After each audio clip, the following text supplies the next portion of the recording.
Considera que se encarnó y debilidad sufrió.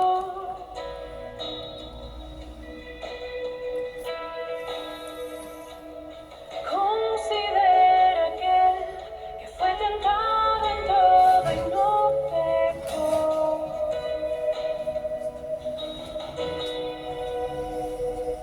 Con gran nube de testigos a la meta yo prosigo, por el gozo que hay delante correré, soportando el sufrimiento y despojándome de todo mi pecado y todo peso correré con los ojos en Jesús.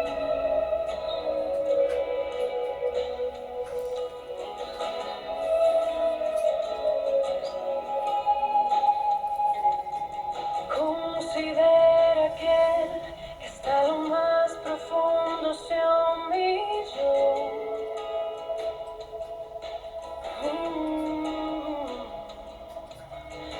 Considera que despreció vergüenza y dolor.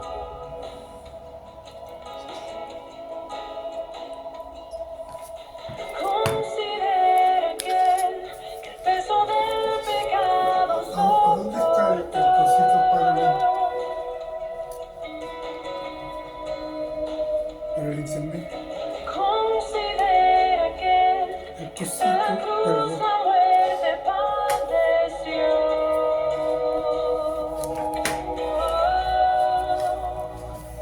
Con gran nube de testigos a la meta yo prosigo, por el gozo que hay delante correré, soportando el sufrimiento y despojándome de todo mi pecado y todo peso correré. Con gran nube de testigos a la meta yo prosigo, por el gozo que hay delante correré, soportando el sufrimiento y despojándome de todo mi pecado y todo peso correré con los ojos en Jesús.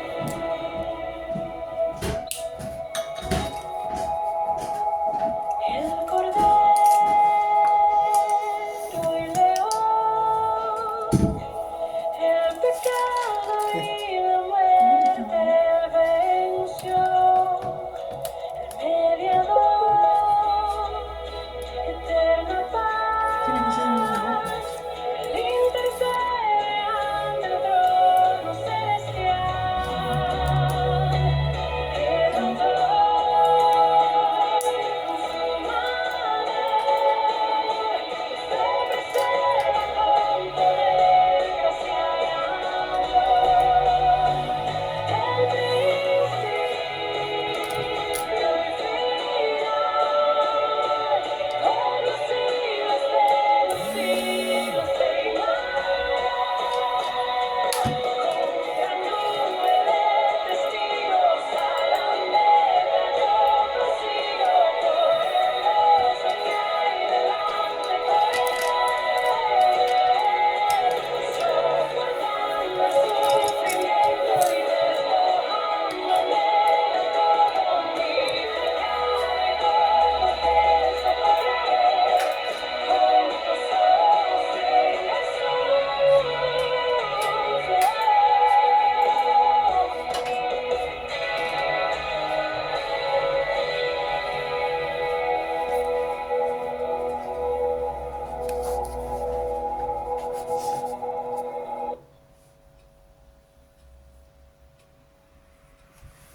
Señor, muchas gracias nuevamente que podemos estar conectados, oh Dios, Sí, Señor.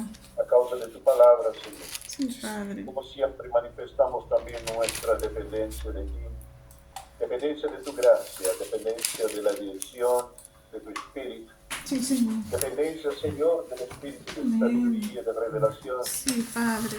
De tal manera, Señor, seamos nosotros alcanzados poderosamente por ti, Amén. porque sabemos que debe ser de esta manera, Señor. Sí, Señor. Con esta confianza queremos encomendarnos, Señor, en esta reunión a ti, creyendo en la suficiencia de Cristo, en la suficiencia de tu Espíritu, la administración de tu Espíritu, Señor. Manifestando y revelando tu palabra, Señor, y abriendo nuestro entendimiento para comprensión de las Escrituras a la vez. Concédanos, Señor, tu presencia en nuestras vidas, conceda que tengamos un tiempo realmente tuyo, Sí, juntos Señor. en este momento. Capacítanos, oh Dios, y capacítame a mí en gracia para poder transmitir a mis hermanos estas verdades. Con esta confianza, Señor, nos encomendamos en tus manos para esta noche. En Cristo Jesús oramos. Amén.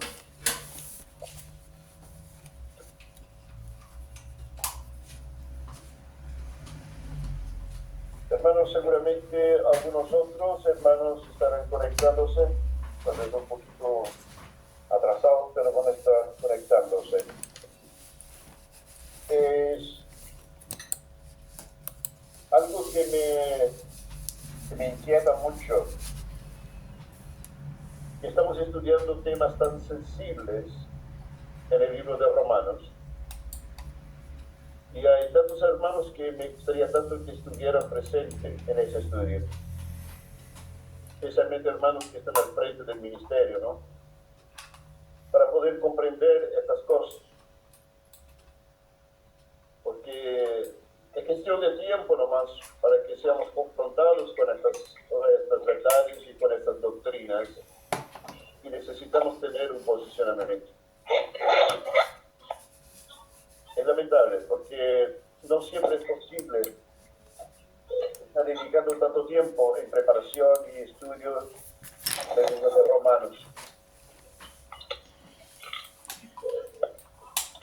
Pero bueno, sea como sea, damos gracias a Dios, doy gracias a Dios por cada uno de ustedes que han estado conectándose. Y claro, hay un propósito que va más allá, es también además de estar estudiando juntos. Y eso me anima de toda manera.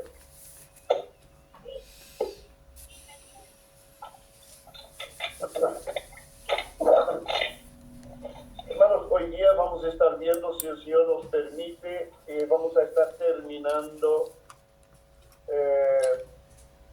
el capítulo 9. Entonces vamos a estar viendo del versículo 27 hasta el versículo 33.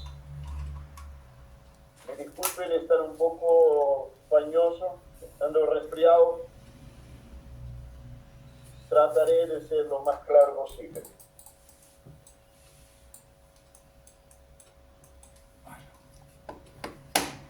El texto nos dice lo siguiente. También Isaías clama tocante a Israel. Si fuere el número de los hijos de Israel como la arena del mar, tan solo el remanente será salvo. Porque el Señor ejecutará su sentencia sobre la tierra en justicia. Recording in progress. Con prontitud.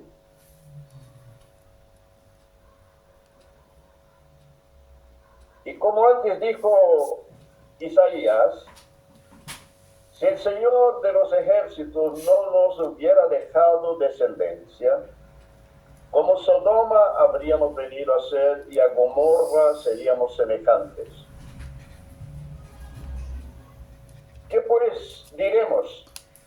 Que los gentiles que no iban tras la justicia han alcanzado la justicia, es decir, la justicia que es por fe. Mas Israel, que iba tras una ley de justicia, no la alcanzó. ¿Por qué? Porque iban tras ella no por fe, sino como por obras de la ley. Pues tropezaron en en la piedra de tropiezo, como está escrito, he aquí pongo en Sión piedra de tropiezo y roca de caída, y el que creyere en él no será avergonzado. Como ya hemos mencionado, hermanos, ciertos capítulos y ciertos textos de Romanos son bastante profundos y complejos. Por eso voy a tratar de ser lo más claro posible en la explicación de estos textos, porque Pablo aquí está citando textos del Antiguo Testamento. ¿Ok? Pero antes de agarrar el texto del versículo 27 adelante, a mí me gustaría solamente recordar a ustedes, hermanos, solamente para que podamos enganchar bien en el tema, recordar los últimos versículos de la semana pasada, que son los versículos 25 y 26, ¿no? Que Pablo aquí también, en este versículo 25 y 26 de la semana pasada, él está citando otro texto del Antiguo Testamento que tiene que ver con el profeta Oseas, Sí. que Dios levantó para dar un mensaje explícito sobre la nación de Israel.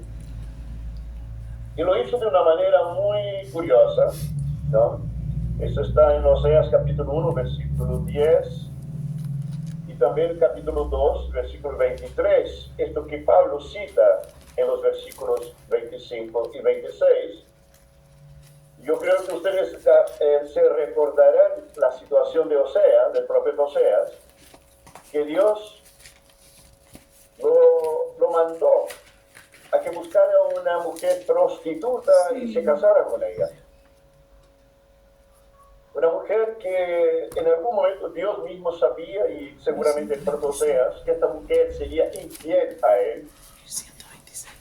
y de algún momento partiría para estar con otros hombres, a tal punto que terminó en un mercado de esclavos, donde Oseas tuvo que ir y comprar de vuelta y pagar un precio y comprar de vuelta a esta mujer y llevarla de nuevo para convivir con ella en matrimonio. Dios mandó a Oseas a hacer esto, y eso realmente y literalmente aconteció con Oseas. Y Dios usó esto para figurar, hermanos, un mensaje de advertencia en contra de la nación de Israel, sobre su infidelidad, sobre la prostitución espiritual de la nación de Israel en contra de Dios, y que a pesar de todo, Dios buscaba a esta prostituta espiritual que es la nación de Israel, para retomar la relación con él. Esto, hermanos, es muy importante recordar y entender. Estamos hablando de un hecho, ¿ok? El problema de Israel y la situación vivida por Oseas son situaciones reales que pasaron, sucedieron. Es interesante que Pablo mete la mano en esos textos de Oseas. Mira bien. Pablo mete la mano en esos textos de Oseas y lo proyecta, hermanos, sobre la restauración espiritual de la nación de Israel en el final de los tiempos. Al usar estos textos que le usa el versículo 25 y 26, evidentemente le está apuntando primariamente para el pueblo de Israel, pero sin dejar a un lado a los gentiles. Él incluye a los gentiles en este programa que hace en el versículo 25 y 26. Es interesante que él usa una situación real que aconteció con la nación de Israel, una profecía que aconteció en un dado momento en la historia, y lo aplica sobre la restauración espiritual del remanente de Israel en el final de los tiempos. Es muy importante que me siga en este raciocinio, por favor. Lo que quiero mencionar con esto que pasó, hermano, y este uso que está haciendo el apóstol Pablo del texto de Oseas y llevándolo al final de los tiempos, Esto era una práctica muy común. Escúchame, esto era una práctica muy común en los profetas, especialmente del Antiguo Testamento. Ellos no consideraban, cuando recibían una visión de Dios, ellos no consideraban los intervalos de tiempo. Ellos no consideraban intervalos de tiempo. ¿Ya? Eso se repite varias veces. Es interesante, podemos tal vez buscar varios textos donde aparece, por ejemplo, el rey David en sus conflictos personales como rey frente a sus enemigos. Muchas veces él está ahí delante de Dios clamando o reclamando delante de Dios y al mismo tiempo está profetizando sobre el sufrimiento de Jesucristo en la cruz. Esa vez te vas al capítulo 22 de Salmo, capítulo 16 de Salmo, y vas a encontrar el David profetizando sobre lo que iba a suceder con Jesucristo, con lujo de detalle, pero al mismo tiempo él estaba viviendo estas situaciones en su tiempo, en su historia. ¿Por qué pasa esto? Por la misma razón que acabo de mencionar. Los profetas, ellos no consideraban los intervalos de tiempo en sus visiones. Y esto, en la práctica, ¿qué quiere decir? Que en sus visiones, eso podría estar sucediendo históricamente en dado momento de la historia, pero también podría estar aconteciendo profética y espiritualmente en el final de los tiempos. Un acontecimiento espiritual que iba a acontecer en algún momento, en el futuro. ¿Me están siguiendo? ¿Me están entendiendo lo que estoy diciendo? Sí. Esto fue exactamente lo que el apóstol Pablo está haciendo aquí, el versículo 25 y 26.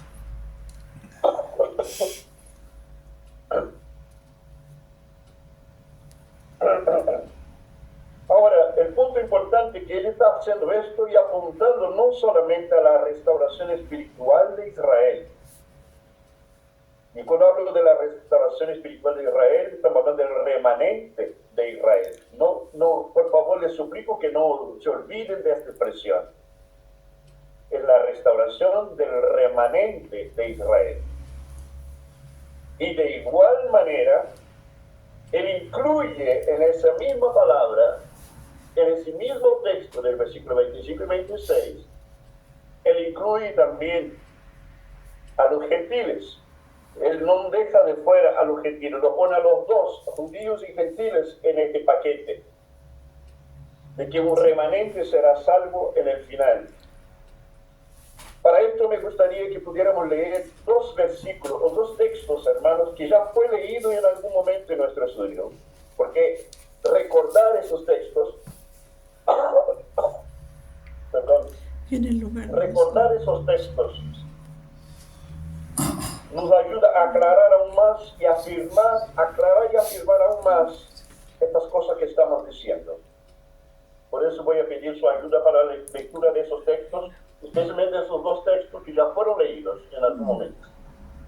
Ítalo y Ángel, ya. Ítalo, lea para nosotros Romanos capítulo 3. Romanos 3, versículo 28 al 31. Romanos 3, del 28 al 31. Y Ángel, vas a leer Gálatas capítulo 3. Gálatas 3, del versículo 26. Del versículo 26 al 29. Ángel. Antes que ustedes lean los textos, solamente para que ustedes puedan seguir bien a la idea. Estos dos textos, Pablo, el mismo Pablo que está hablando en el versículo 25 y 26, él está remarcando y lo repite varias veces a lo largo del libro de Romanos, que habla de la restauración no solamente de judíos, sino de los gentiles, que judíos y gentiles juntos en el final. ¿Ya? Y esos textos tienen que ver con esto. Ok, Ítalo, por favor.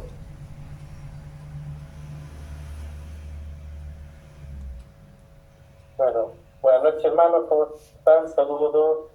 Dice así, concluir que el hombre es justificado por fe sin las obras de la ley. ¿Es Dios solamente Dios de los judíos? ¿No es también Dios de los gentiles? Ciertamente, también de los gentiles, porque Dios es uno, y Él justificará por la fe a los de la circuncisión, y por medio de la fe a los de la incircuncisión. Luego, ¿por la fe invalidamos la ley? En ninguna manera, sino que confirmamos la ley. Hermanos, algo que debe quedar siempre claro para nosotros mientras seguimos estudiando Romanos. Tanto judíos como gentiles, ellos tienen acceso a Cristo bajo los mismos términos. Nosotros no podemos olvidar esto. ¿Por qué es importante acentuar esto? Porque en el seno del mundo evangélico hay mucha creencia de que los judíos tienen privilegios mayores, privilegios espirituales mayores que los gentiles. Ellos tuvieron y tuvieron privilegios temporales como nación, como cultura, como pueblo, pero no tienen mayores privilegios que los gentiles en cuanto a la salvación y al destino eterno, al cielo. 26. Están en los mismos términos que los gentiles. Nosotros, usted y yo no podemos olvidar en ningún momento. Insisto, perdona la repetición, pero yo insisto en ese punto porque hay muchos evangélicos que creen que los judíos tendrán una regalía especial.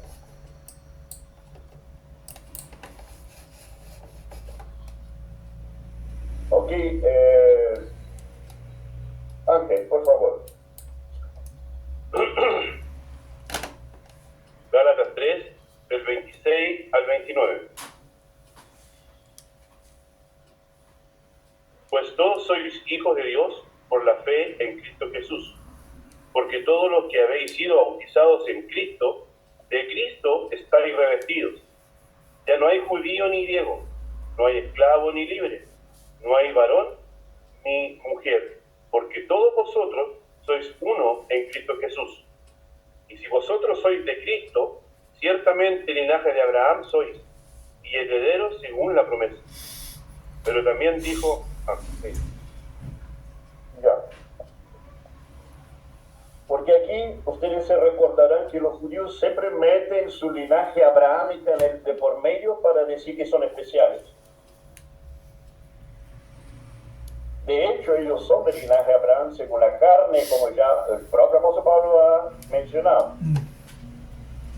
Pero espiritualmente es lo que realmente cuenta. ¿Por qué? Cuando Pablo habla de que son los descendientes o son los verdaderos hijos de la promesa, está hablando de una promesa espiritual, no de una descendencia carnal. Por lo tanto, los judíos tienen el beneficio de ser descendientes carnales, pero ser descendientes de carnales también resulta el infierno, aunque sea de Abraham. Lo que cuenta, según Pablo en los Romanos, es ser hijos de la promesa. Y ser hijos de la promesa está hablando de ser hijos espirituales, descendientes espirituales de Abraham. De eso se trata. Y esto es posible no solamente para los judíos, sino que es posible también para los gentiles. Tal vez suena muy simplista lo que estoy diciendo, hermano, pero también, así como les insisto en ese punto, es porque también tengo conciencia de la tremenda confusión que existe en la mente de muchos cristianos evangélicos con respecto a la situación de los judíos frente a la iglesia.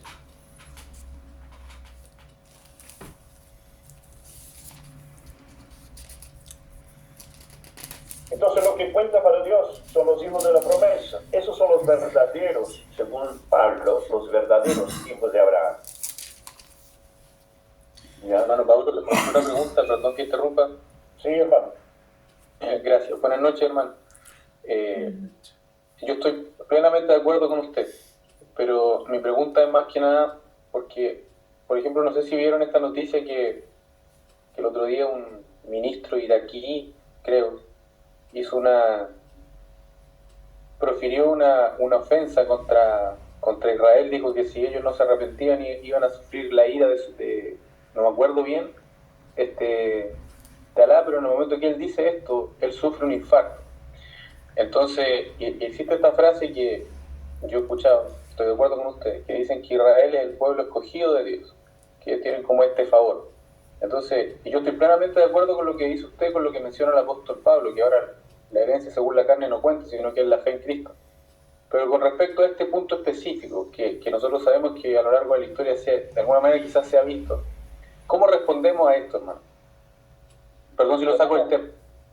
Sí, no, yo creo que hay una realidad. Ese fue un ministro turco que hizo esta declaración y que tuvo un infarto fulminante en el momento. ¿Ya? Ahora, nosotros podríamos relacionar esto con Israel o con lo que dijo sobre Israel, pero no podemos afirmar que haya sido, tampoco, porque pudo simplemente haber sido llegado su hora, o tuvo un problema, y que podemos decir una coincidencia, o simplemente podemos aferrarnos a una idea categórica de que eso fue por la pronuncia que él hizo sobre Israel. Yo creo que sería un error afirmar esto. Ahora, ¿qué es sospechoso? Es. ¿Entienden? ¿Qué es sospechoso? Es.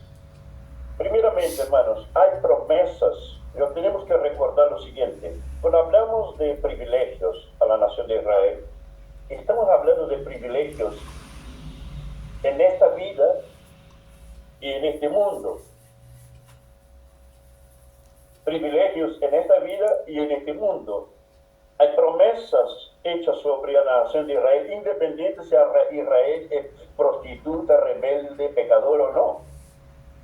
Porque está, según Dios, según la Escritura, las promesas de Dios de bendición y protección y de respaldo sobre la nación de Israel tiene que ver con la promesa hecha a los patriarcas.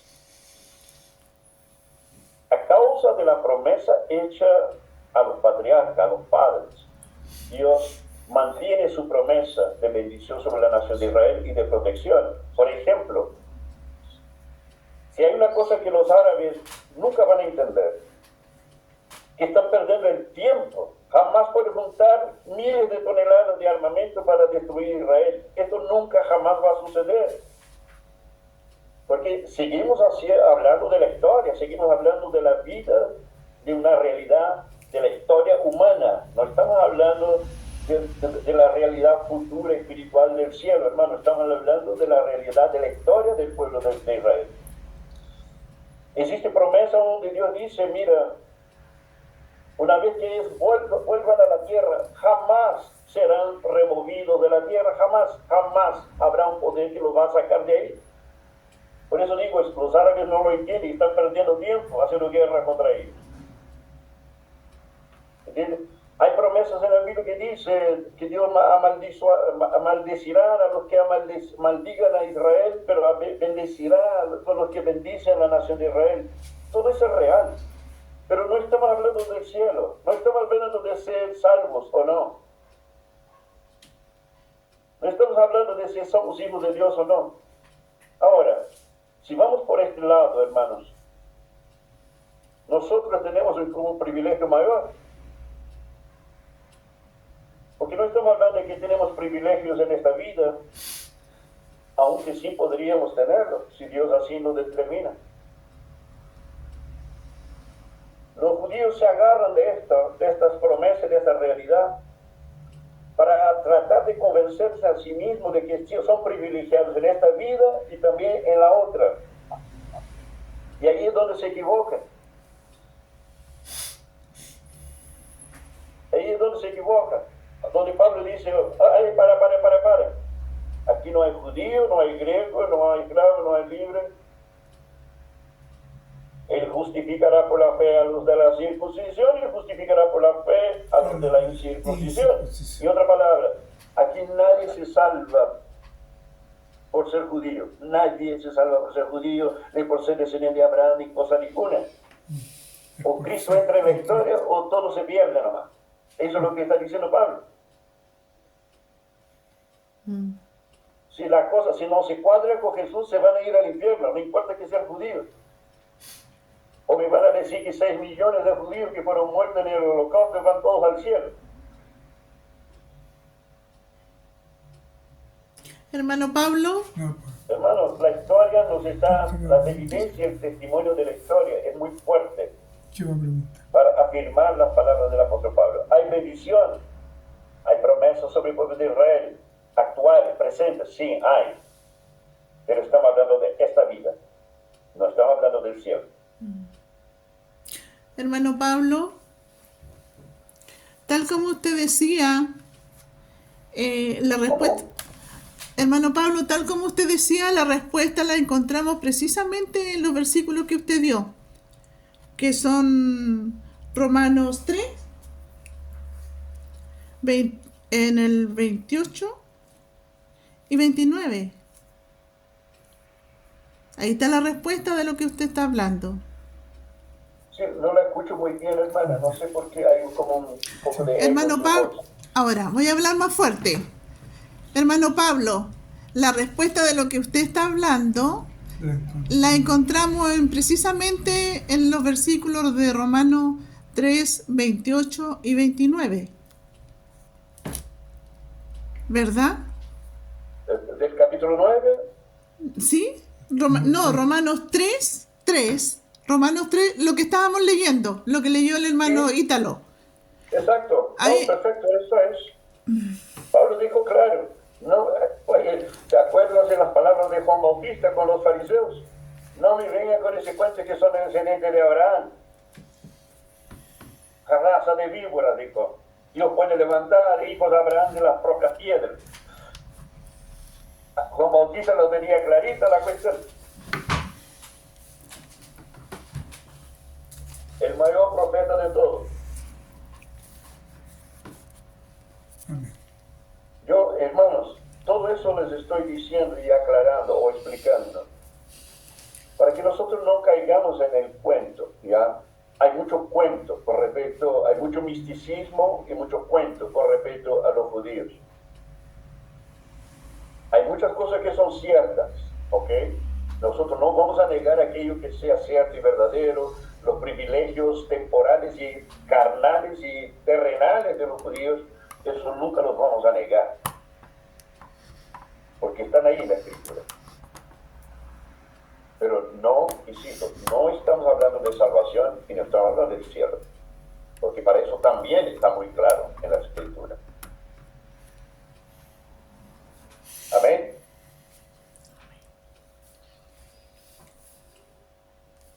Bueno, es interesante que eso que acabo de mencionarles, hermanos, de esto de no considerar los intervalos de tiempo, los profetas. Es curioso que el propio Jesús plantea una situación parecida. Si tú te vas al capítulo 24 de Mateo, hermanos, el capítulo 24 de Mateo empieza con los discípulos y Jesucristo, y los discípulos le preguntan: ven, Señor, ven a ver el templo, lo maravilloso que es. Y mientras están juntos, los discípulos le preguntan: Señor, oye, cuéntanos, ¿cómo va a ser tu segunda venida? Ellos preguntan sobre el final de los tiempos a Jesús. Y Jesús primero le dice: mira, no les corresponde saber, copuchento, a ustedes no les toca saber cosa alguna. Aquello que Dios ha determinado en su propio criterio. Ustedes no tienen por qué saber, sea por Kairos o sea por Cronos, porque así aparece Kairos y Cronos ahí. Ni los tiempos naturales, los tiempos medibles, los tiempos cuantificables, y mucho menos los tiempos espirituales determinados por Dios. No les corresponde saber. Pero Jesús comienza a describir los síntomas del final de los tiempos. ¿Ya?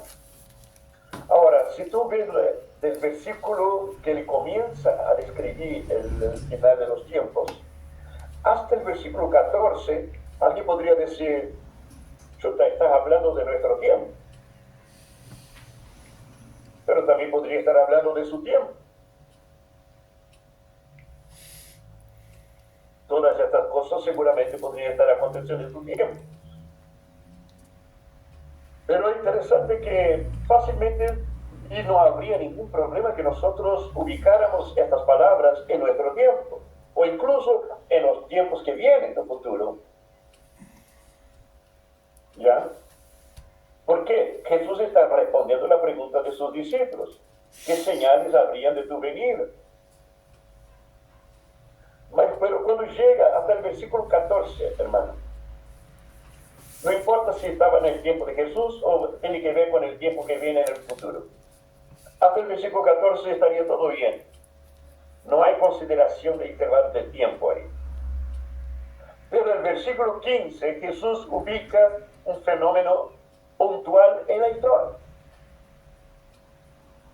Él cita una profecía de Daniel de la abominación desoladora en el templo en Jerusalén. Y Jesús aquí, hermanos, en el versículo 15, es como si él parara la historia, lo que estaba contando, sea del presente suyo o del futuro que vendrá en el final, no importa. Detiene sus comentarios en el versículo 15 y hace mención de un fenómeno, de algo que va a acontecer. Jesús está diciendo, es algo que va a suceder. ¿Ok? Y Jesús históricamente, hermanos, históricamente, está haciendo referencia a la destrucción de Jerusalén en el año 70, hecha por los romanos. Los romanos sitiaron a Jerusalén y la destruyeron, y no solamente eso, hermano, llevó sus símbolos paganos dentro del templo, en el altar del templo, hizo sacrificios de animales inmundos en el altar del templo, una forma de castigar y ofender a los judíos. Y devastaron todo, llenaron de sangre el templo, de tal manera que salía como un río de sangre del templo. Y esto aconteció en el año 70, con el general Tito, general romano, en la historia. A esto se refería sobre la desolación, abominación desoladora, que aparece en el versículo 15. Y es interesante que él sigue mencionando sobre esto, hermano, ese fenómeno histórico, hasta el versículo 20. Y él describe con detalles lo que acontece en ese sitio de Jerusalén, la desgracia que sucedió ahí. Hermano, yo leí sobre esa historia y es algo tan impactante, tan impresionante. Para darte una idea, los romanos sitiaron Jerusalén por tanto tiempo que le quitaron cualquier provisión de agua y de alimentos, al punto que las mujeres estaban cocinando a sus propios hijos para comerlos. A este punto. Esto fue un juicio terrible. Y claro, el templo fue destruido. El templo fue destruido. Acabaron, allanaron el lugar, Jerusalén. ¿Ya? Es interesante que esa descripción va hasta el versículo 20. Y después Jesús otra vez retoma, del versículo 21 hasta el final del capítulo 24. Él vuelve a hablar de su venida, de su segunda venida otra vez. ¿Me entienden lo que Jesús hizo aquí en ese capítulo 24? Él no considera los intervalos de tiempo en la profecía.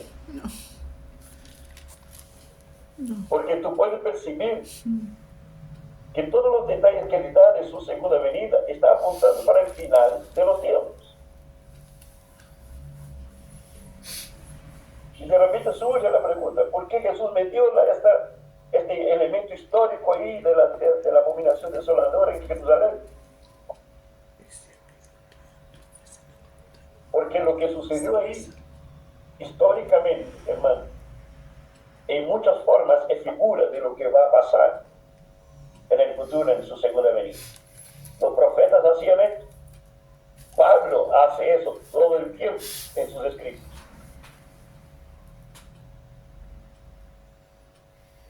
entendemos que lo hace guiado por el Espíritu Santo.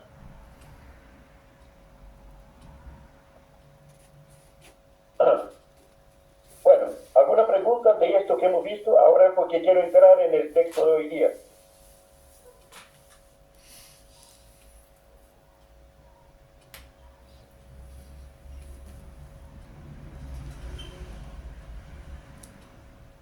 Bueno, Pablo, ¿Sí? acá Ángel. Respecto, me quedé con una pulguita de aquí atrás. Respecto a la pregunta y el comentario que hizo mi hermano Jorge, ¿Ya? entiendo que esas promesas ahora no están solamente para el pueblo de Israel. Hoy en día esa promesa de guardar y el que haga algo en contra de la iglesia de Cristo va a enfrentar las consecuencias. Porque Nosotros creo que la mayoría, también tenemos promesas, hermano. a eso me refería, porque yo creo que sin el anhelo de venganza, de nada, pero hemos visto con nuestros ojos, yo creo, aquellos que se han levantado en contra de la iglesia y quizás en contra de nosotros mismos. Como iglesia hemos visto cómo Dios ha traído su corrección a aquellos que se han levantado en contra de nosotros. ¿Sí? Mira, podemos decir que ha pasado tanto con la iglesia como con los judíos. Muchos que se levantaron con los judíos no les salió barata la cosa, pero muchos hicieron cosas contra los judíos y no pasó nada. Porque Dios permitió aquello como juicio. ¿Ya? Y de la misma forma, muchos que se levantan contra la iglesia hoy podrían pagar un precio muy alto. Pero podría ser que Dios permita la persecución contra la iglesia y no pase nada contra los perseguidores. No podemos encasillar. Bueno, en cuanto a lo que te decía, en cuanto a la persecución de la iglesia, bueno, esa va a ser nuestra esencia siempre, esa va a ser siempre nuestra esencia como iglesia de Cristo, que siempre va a ser perseguida por el mensaje, por Cristo mismo. Claro que sí. Por eso, La hermano, primera iglesia, por eso hay promesas para los judíos y hay promesas para la iglesia. Pero nosotros no podemos encasillar las promesas, las bendiciones. ¿Me entiende lo que digo? Porque si encasillo las bendiciones, vamos a decir que no va a pasar nada mal con nosotros. Y eso no es verdad. y es, gracias, hermano. Porque es exactamente eso lo que pregonan hoy día los falsos profetas, los de la prosperidad. Es justamente eso.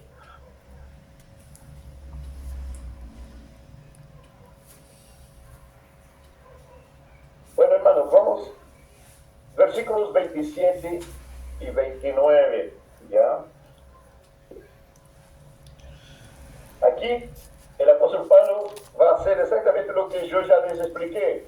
No considera, mira bien, no considera los intervalos de tiempo. Voy solamente a leer una pequeña parte aquí del versículo 27. Dice, también Isaías clama tocante a Israel. Si fuere el número de los hijos de Israel como la arena del mar, y preste mucha atención en esto, querido, tan solo el remanente será salvo.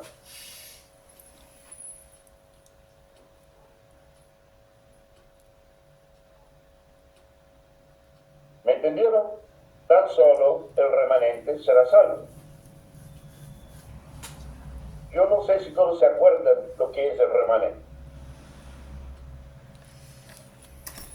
Remanente significa resto. Retenido. Como se dice, la rapada de la olla, del fondo de la olla. Lo que quedó. ¿Ya? Es el remanente según las escrituras. Tan solo el remanente será salvo. Es interesante que ese texto, hermanos, ese texto que Pablo está usando aquí, Pablo lo sacó de Isaías capítulo 10, del versículo 20 al versículo 23. Después ustedes pueden chequear ahí mejor. Y el mismo versículo 28 también. 10, sacó de ahí, del Isaías 10, del 20 al 23. Ahora, cuando Isaías habló esto en su tiempo, hermano, está hablando de 700 años antes de Cristo, en ese caso 700 años antes del apóstol Pablo. Isaías habló esto haciendo referencia a una situación histórica que estaba sucediendo en su tiempo. Ya les mencionaré cuál es esa situación. Y Pablo agarra ese texto, hermano, y lo tira allá para el final del tiempo, la venida de Cristo. Otra vez, no considerando los intervalos de tiempo. ¿Me siguen? Hermanos, ¿me están entendiendo, cierto? Es importante entender esto, hermano, para que no nos pierdamos en el texto, ¿ya? Él está citando aquí un texto de Isaías capítulo 10, versículo 20 al 23. Y sabe que la pregunta es qué estaba pasando ahí, en realidad, cuando Isaías dijo esto. Acontece, hermanos, que la ciudad de Jerusalén estaba siendo sitiada. Isaías, el profeta, estaba ahí también. Estaba siendo sitiada por los asirios. Los asirios habían entrado en una campaña de invasión, de ocupación por todos los lados. Dejaron la escoba por donde pasaban. Habían pasado por el territorio de Judá, de la Judea. Y cuando llegaron a Jerusalén, la sitiaron. Y era un ejército poderosísimo.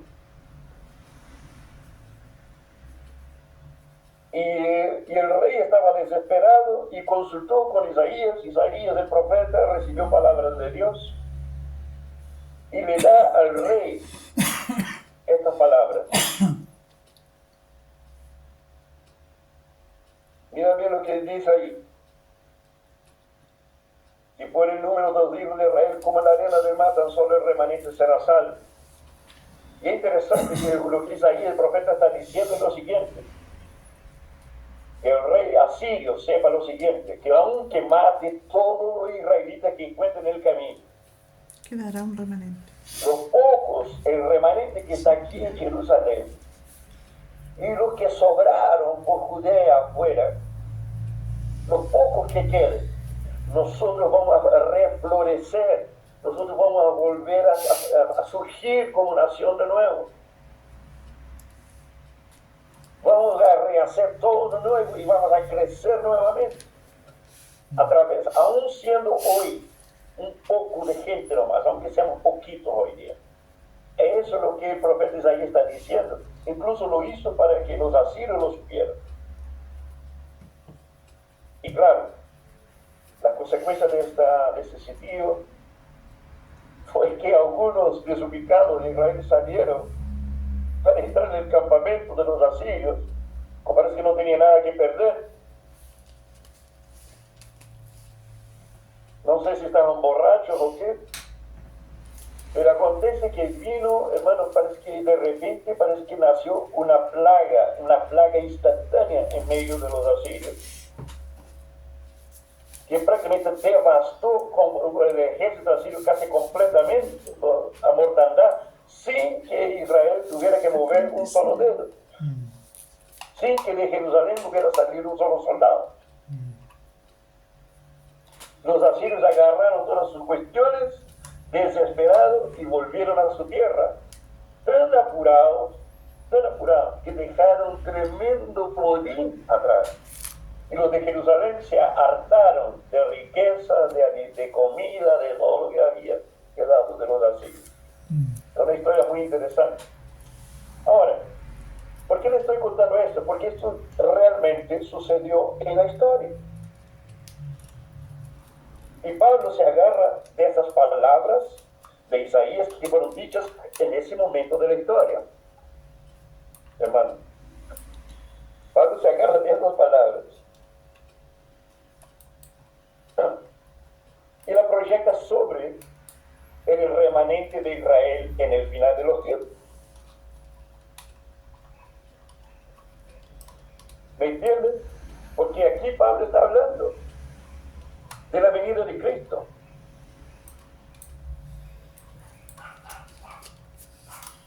siguen?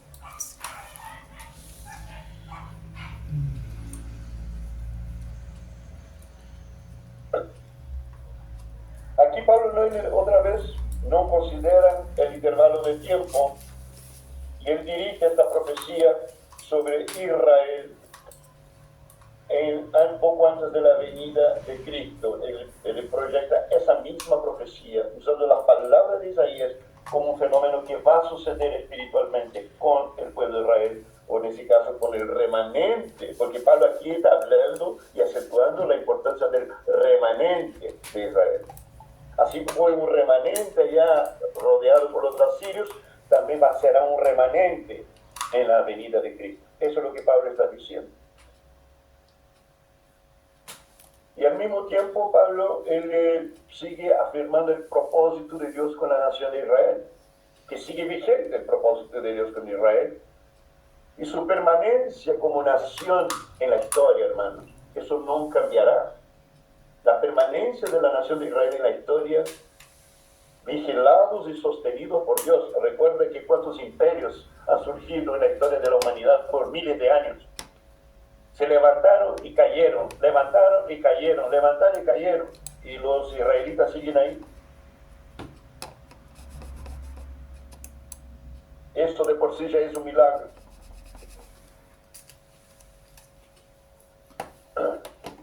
Como les dije, hermano, el término remanente en el griego es kataleima. Kataleima, como ya les mencioné, significa el restante, o los pocos, o simplemente el remanente. Solamente el restante, los pocos, serán salvos. ¿Y quiénes son estos, queridos? Ya lo hemos dicho. Son los hijos de la promesa. Mira bien, los hijos de la promesa de entre los judíos. Recordando que hay hijos de la promesa de entre los judíos y hay hijos de la promesa de entre los gentiles también. Sí, Señor. Y para eso, para que refresquemos la memoria y la cabeza, queridos. Alguien lea, por favor, el mismo capítulo de Romanos 9. Alguien lea del versículo 6 al 8, por favor, a modo de refrescar lo que estamos hablando. ¿Quién puede leer esto? Romanos 9, del 6 al 8. Lea bien fuerte, hermano. Amén.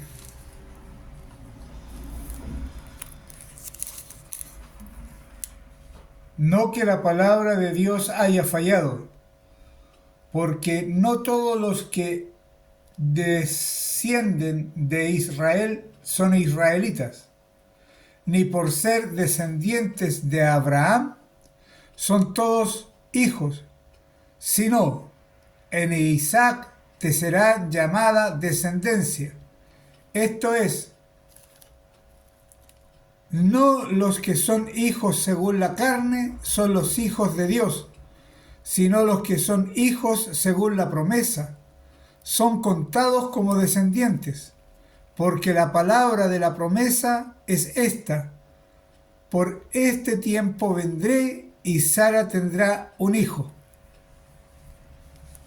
Hermanos, ¿les queda claro?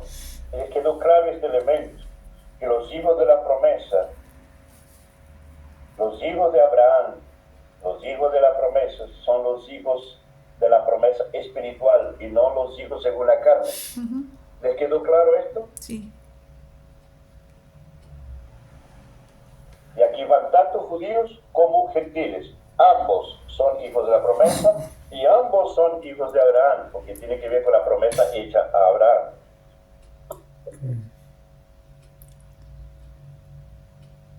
Por favor, no pierdan de vista esto.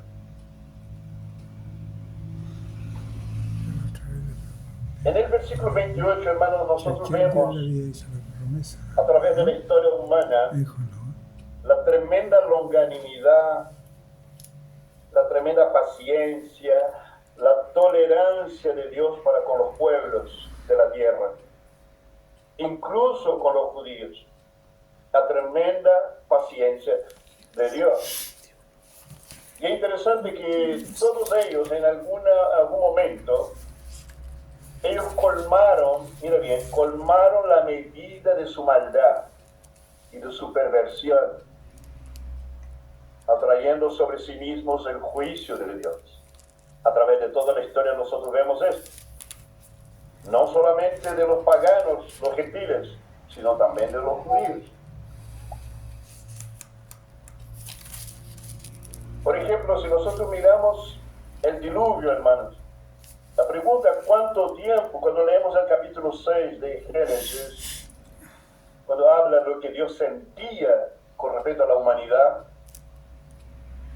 la pregunta es, ¿cuánto tiempo antes de Noé Dios ya estaba sintiéndose de aquella manera?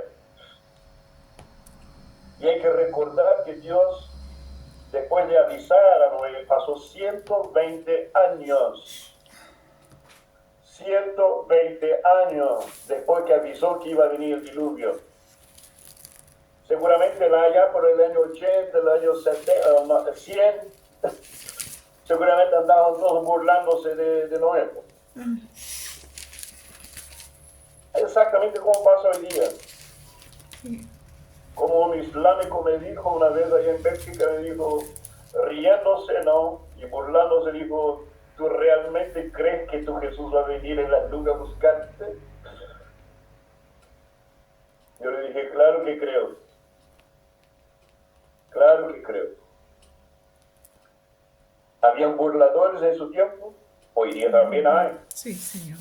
Y me gusta hacer este ejercicio, hermano. Si alguien quiere responder, por favor, no importa que se equivoque.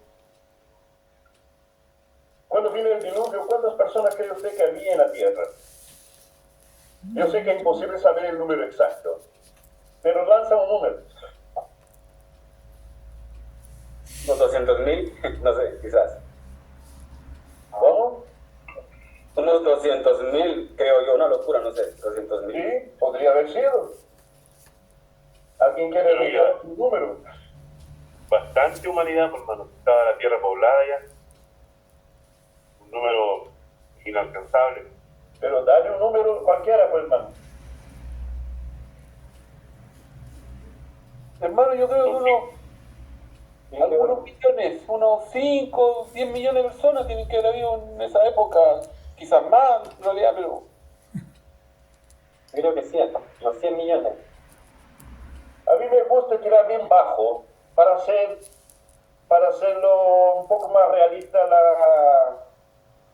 lo que quiero decir. Me gusta 100 millones, 100.000 personas. Podría ser más, podría haber sido más. Hermano, 100.000 personas. ¿Cuántos se salvaron? 3. La familia de nuevo. 8.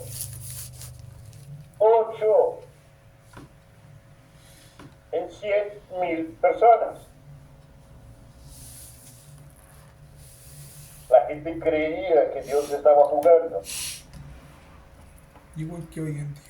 exactamente como hoy día.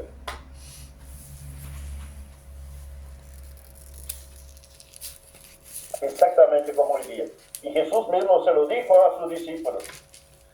Así como en el tiempo de Noé, así será la venida del Hijo del Hombre, dijo Jesús. Estarán haciendo exactamente las mismas cosas.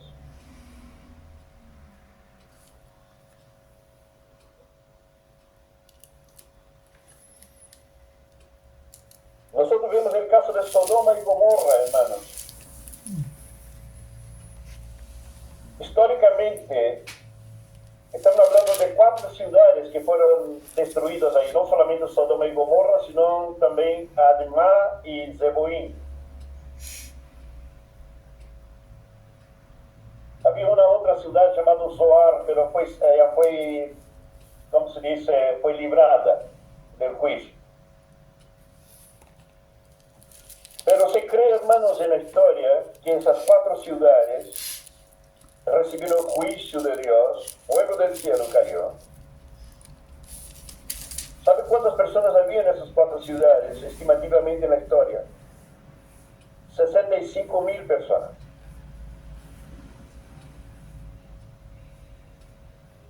65.000. 65.000 65.000 personas había en estas ciudades. ¿Cuántas personas creen que fueron salvas?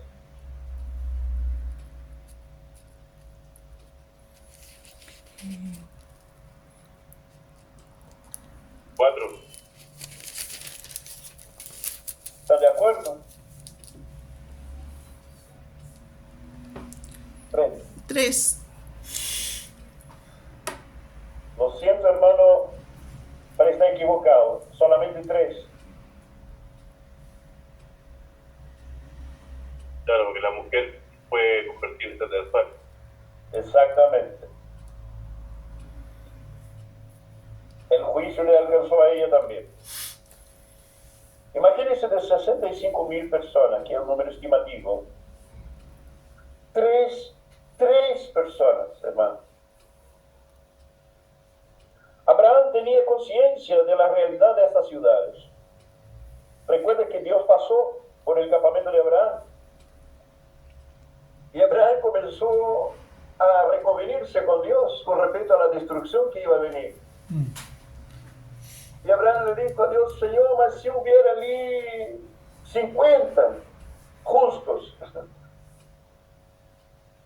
Dios dijo: bueno, si hubiera 50 no destruiré. Pero Señor, si le hubiera allí 30, si le hubiera allí 20. Y Señor, si hubiera allí solamente 10.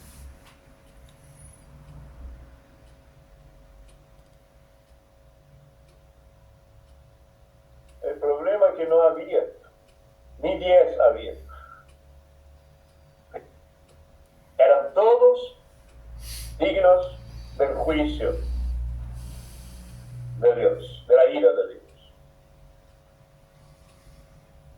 Hermanos, nosotros tenemos que ver la historia, las intervenciones de Dios en la historia y entender una cosa: la humanidad nunca ha cambiado, hermano. El corazón del hombre sigue siendo el mismo del jardín del Edén hasta el día de hoy.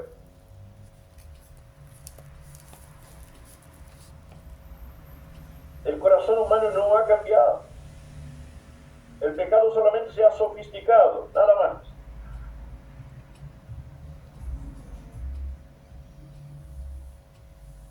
Y el Dios que intervino en la historia es el mismo Dios. Parece que hay una creencia hoy día, hermano, especialmente, y aquí insisto, el mundo evangélico tiene una tremenda culpa por esto. Hay una primera creencia, una sensación tal vez, de que el Dios Testamento era más severo, era mucho más duro. Y parece que el Dios del Nuevo Testamento es un Dios más tolerante, más blando, más tolerante con el pecado, más amoroso. ¿Entiende lo que estoy diciendo? Graso error. Y la iglesia tiene la responsabilidad de corregir este engaño y esa mentira. Amén. Porque nuestro Dios es el mismo de siempre. El de ayer, de hoy y el de siempre y eternamente. Sí, Señor. No cambia. Pero la gente sigue jugando.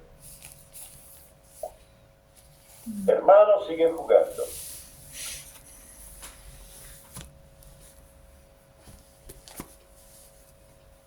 Cuando el pueblo de Israel entró en la tierra prometida, hermanos, el orden fue de exterminar a todos el pueblo cananeo, a todos.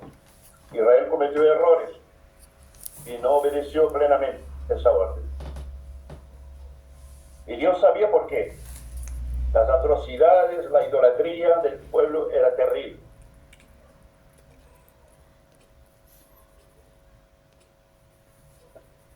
Y el mundo hoy día, hermanos, cuando veo lo que acontece en mi país, en las tinieblas de mi país, mi cuarto se hace esperanza con Sodoma y Gomorra.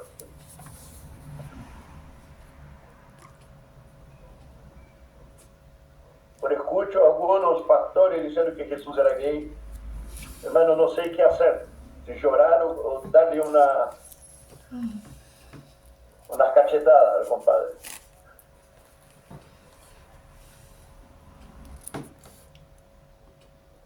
Se ve aquí en los desfiles de carnaval, hermano, tipos disfrazados de Satanás, otros disfrazados de Jesús, y Satanás arrastrando a Jesús por las calles.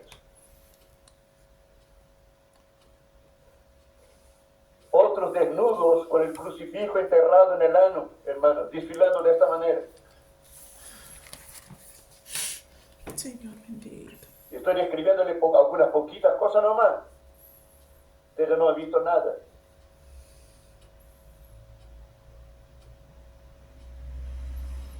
La pregunta, hermano, es cuando Cristo venga. Ya mencionamos el diluvio, el Sodoma y Gomorra, los cananeos. La pregunta es cuántos se salvarán en la venida de Cristo.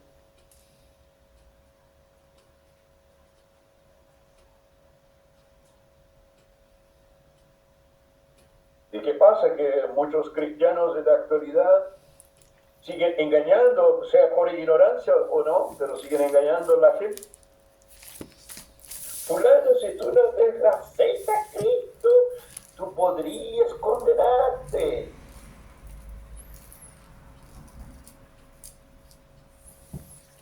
Y no entienden que el tipo no podría condenarse, sino que está condenado y está a camino del infierno. Y en cualquier momento puede tirar las patas y va directo para allá.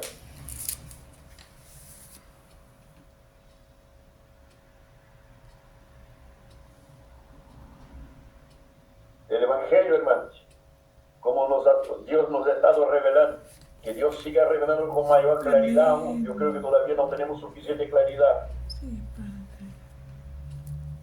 No podemos bajar la guardia, no podemos dejar caer la pelota. Que pase lo que pase, esta es la realidad. Un remanente se salvará, sea de judíos o sea de gentiles. Está escrito. Si un remanente en el diluvio fueron solo 8 personas, hermanos, me asusta pensar cuál será el remanente en la venida de Cristo.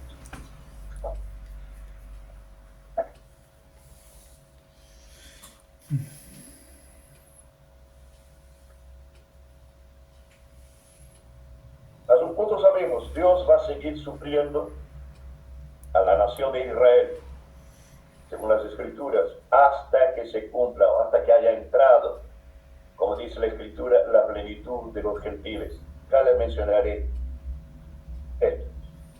La referencia de esto lo tenemos en Romanos 11, 25.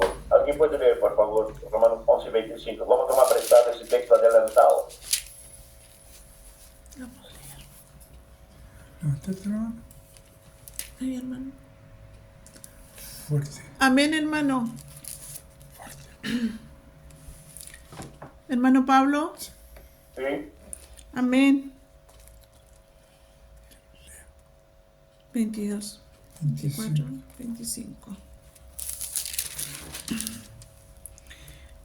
Dice por título La restauración de Israel. Porque no quiero, hermanos, que ignoréis este misterio, para que no seáis arrogante en cuanto a vosotros mismos, que has acontecido a Israel endurecimiento en parte, hasta que haya entrado la plenitud de los gentiles. Hasta que haya entrado la plenitud de los gentiles. Hablando el castellano más claro, hermanos, estamos viviendo el tiempo de los gentiles. La puerta de la gracia y la llave de la gracia, como se dice, las compuertas de la gracia están abiertas y agua abundante está cayendo todavía. Significa muchos gentiles todavía se convertirán. Pero va a llegar un momento en que Dios va a cerrar la llave. Y cuando Dios cierre esta llave, no va a entrar ningún gentil más en Cristo. No se convertirá ni un gentil más cuando esta llave sea cerrada. Y ahí está hablando de la plenitud de los gentiles. Hasta que haya entrada la plenitud de los gentiles. En otras palabras, se haya colmado, se haya copado todo el cupo de los gentiles que habrán de convertirse. Señor. ¿Me entiendes, cierto?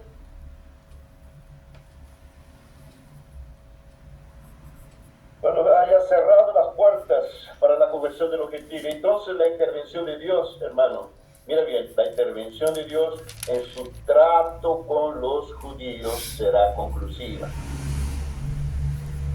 En la salvación del remanente de Israel. Siempre será el remanente de Israel. Claro, además de los gentiles. Esta promesa lo vamos a ver no solamente en los escritos de Pablo, pero lo vamos a ver a lo largo de todo el Antiguo Testamento, hermanos. ¿Alguien puede leer otro texto del Antiguo Testamento que habla de esto? Jeremías capítulo 31, versículo 7. ¿Alguien puede leer, por favor? Jeremías 31, 7. Yo tengo, hermano.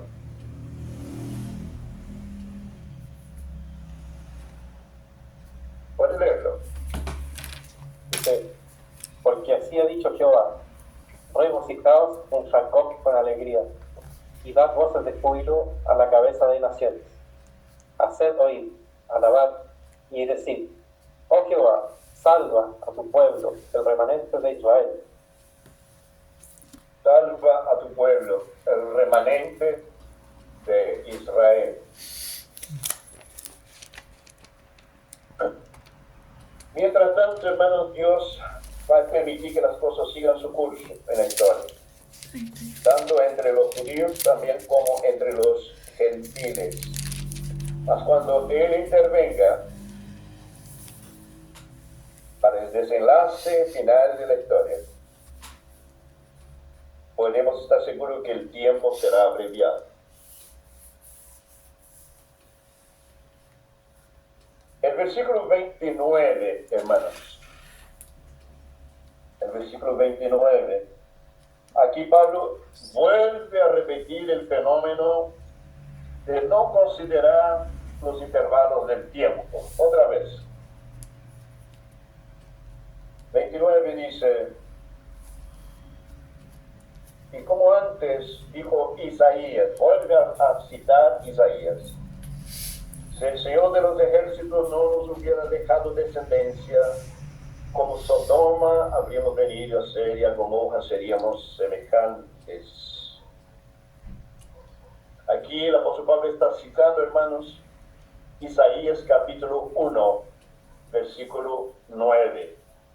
Y ese texto que está citando Pablo no tiene nada que ver con los asirios, tiene que ver exclusivamente con la rebeldía directa de Israel contra de Dios. Tiene que ver con la pecaminosidad del pueblo de Israel. Y el apóstol Pablo usa ese texto también, hermano, y lo apunta hacia la segunda venida de Cristo, lo que le va a pasar a los judíos ahí en el final de los tiempos. Y cuando dice la palabra descendencia, hermanos, presta atención en eso, descendencia. La palabra griega para descendencia, curiosamente, sperma. Y la palabra descendencia en el arameo es sarit. Y esta palabra significa semen, significa simiente, significa descendencia, pero también significa remanente. Tiene el mismo significado que remanente, hermanos.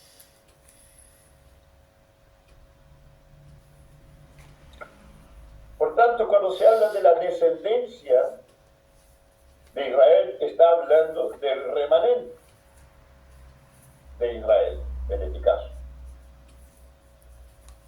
Aquí lo que ya hablamos, ¿no? Porque en Isaac te será llamado descendencia, dice. En Isaac te será llamado descendencia. ¿Para quiénes son estos? Los hijos de la promesa. Y claro, cuando estamos hablando de en Isaac será llamado descendencia, recordemos que fue a través de Isaac de que vino Jesucristo. A través de la descendencia de Isaac vino Jesucristo. Y por el hecho de estar en Cristo, nosotros también somos descendientes. Por eso, por estar en Cristo, que también es descendiente de la línea de Isaac, también somos hijos de la promesa. ¿Verdad? Y en el final, hermanos, sabemos una cosa, que la gran mayoría va a sufrir el juicio y condenación. Y sabemos que, curioso que Pablo menciona que la misma condenación de Sodoma y de Gomorra. Yo no sé cuántos de ustedes son curiosos sobre esto, hermanos, pero al final, ¿cuál será el pecado? ¿Cuál fue realmente el pecado de Sodoma y Gomorra? ¿Se han preguntado alguna vez esto?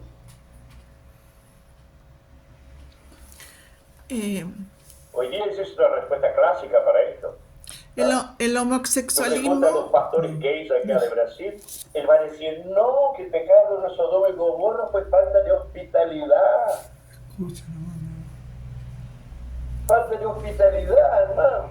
Y el vino azufre del cielo consumió a 60,000 porque no fueron hospitalares.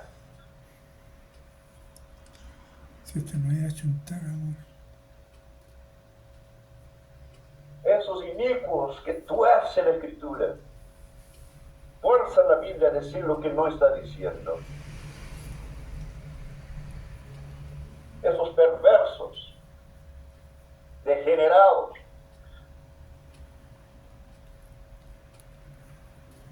¿cuál sería el pecado de Sodoma y Gomorra? Me van a ayudar con algunos textos y vamos a descubrir cuáles. No era solamente un pecado, hermano. No era mucho. El pecado sexual, él fue conocido, él fue el más famoso nomás. El pecado sexual de Sodoma y Gomorra fue el más famoso, ¿ya? Y vamos a entender por qué fue el más famoso. ¿Ya? Pero fueron mucho más. Fue una variedad, hermanos, de pecados que cometía ese pueblo que no daba para imaginarse. Y no solamente estaba hablando de que pecaba nomás. Llegará a pecar de una manera extrema, según la propia Biblia. ¿Ya? A ver, vamos a leer varios textos, hermano, y preste mucha atención a la lectura y vamos a descubrir cuáles son los pecados de este pueblo. Ángel va a leer uno para nosotros. Ángel, tú vas a leer Génesis 19. ¿Escuchaste? Génesis 19 del 5 al 10. ¿Quién más va a ayudar a la lectura? Ok, Dalton. Tú vas a leer para nosotros Génesis 13, versículo 13. Génesis 13, 13. Hermano Daniel, va a leer para nosotros Génesis 18, versículo 20. Génesis 18, versículo 20. Ítalo, tú podrías leer para nosotros Ezequiel 16, Ezequiel 16, versículos 49 y 50. ¿Quién más puede leer un texto? Tú puedes leer Isaías 3, versículo 9. Isaías 3, 9. Más uno más. Ok, César. Lea para nosotros el libro de Judas, allá, cuarto de Apocalipsis. Judas, versículos 6 y 7. Versículos 6 y 7. Ahí después les doy una corta explicación de esto, hermano. Vamos a la lectura. Génesis 19. Presta atención en esta lectura, por favor. Génesis 19, del 5 al 10. Y llamaron a Lot y le dijeron, ¿dónde están los varones que vinieron a ti esta noche? Sácalos para que los conozcamos. Entonces Lot salió a ellos a la puerta y cerró la puerta tras sí. Y dijo, os ruego, hermanos míos, que no hagáis tal maldad. He aquí ahora yo tengo 2 hijas que no han conocido varón. Os las sacaré fuera y haced de ellas como bien os pareciere. Solamente que a estos varones no hagáis nada, pues que vinieron a la sombra de mi tejado. Y ellos respondieron, quita allá. Y añadieron, vino este extraño para habitar entre nosotros y habría de erigirse en juez. Ahora le haremos más mal que a ellos. Y hacían gran violencia al varón, al Lot, y se acercaron para romper la puerta. Entonces los varones alargaron la mano y metieron a Lot en casa con ellos y cerraron la puerta. Bueno, yo creo que ustedes conocen esta historia. Y saben que los galanes que entraron en la casa de Job, o perdón, de Lot, no eran seres alados, eran resplandecientes, porque si no, esos degenerados no estarían detrás de ellos. Eran hermosos. Eran seguramente hombres perfectos, porque los ángeles se manifestarían de esta manera, y los de Sodoma estaban queriendo relación sexual con esos dos ángeles. La respuesta de Lot, hermanos, tiene que ver con un elemento muy fuerte culturalmente en el Oriente Medio, especialmente.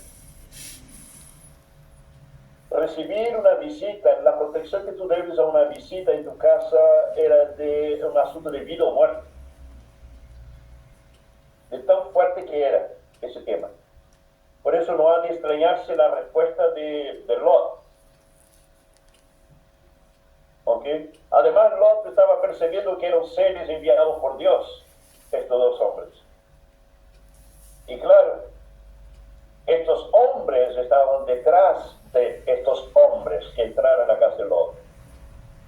Y ahí nace y quedaron famosos los sodomitas de la ciudad de Sodoma, porque lo que quedó de manifiesto es justamente su perversión homosexual ahí. Eso quedó en evidencia, pero eso no era nada en comparación con lo que hacían.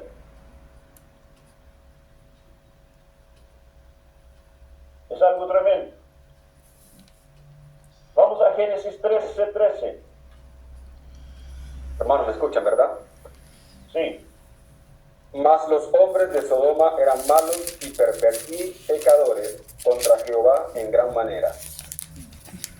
Eran pecadores y perversos en extremo. En algunas traducciones no se puede leer. Eran perversos y pecadores en extremo. Génesis 18:20. Amén. Después el Señor dijo: el clamor de Sodoma y Gomorra ciertamente es grande, y su pecado es sumamente grave. Se ha agravado en extremo el pecado. Se ha agravado en extremo. Mira que el propio Dios está diciendo esto. Ezequiel 16. Dice: he aquí que esta fue la maldad de Sodoma, tu hermana, soberbia, saciedad de pan y abundancia de ociosidad tuvieron ella y sus hijas, y no fortaleció la mano del afligido y del menesteroso, y se llenaron de soberbia, e hicieron abominación delante de mí, y cuando los vi, la quité. Ezequiel está diciendo cuál es el pecado de Sodoma y Gomorra. Soberbia, glutonería, ocio, falta de misericordia, abominaciones. 49:50. Isaías 3:9.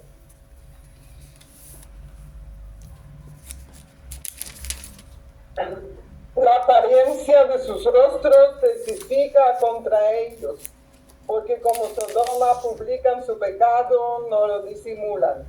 Ay del alma de ellos, porque amontonaron mal para sí.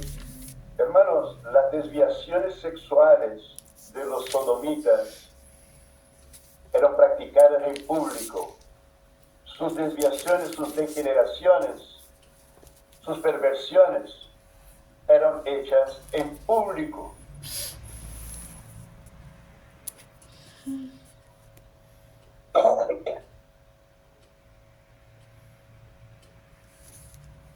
Judas 6:7. César.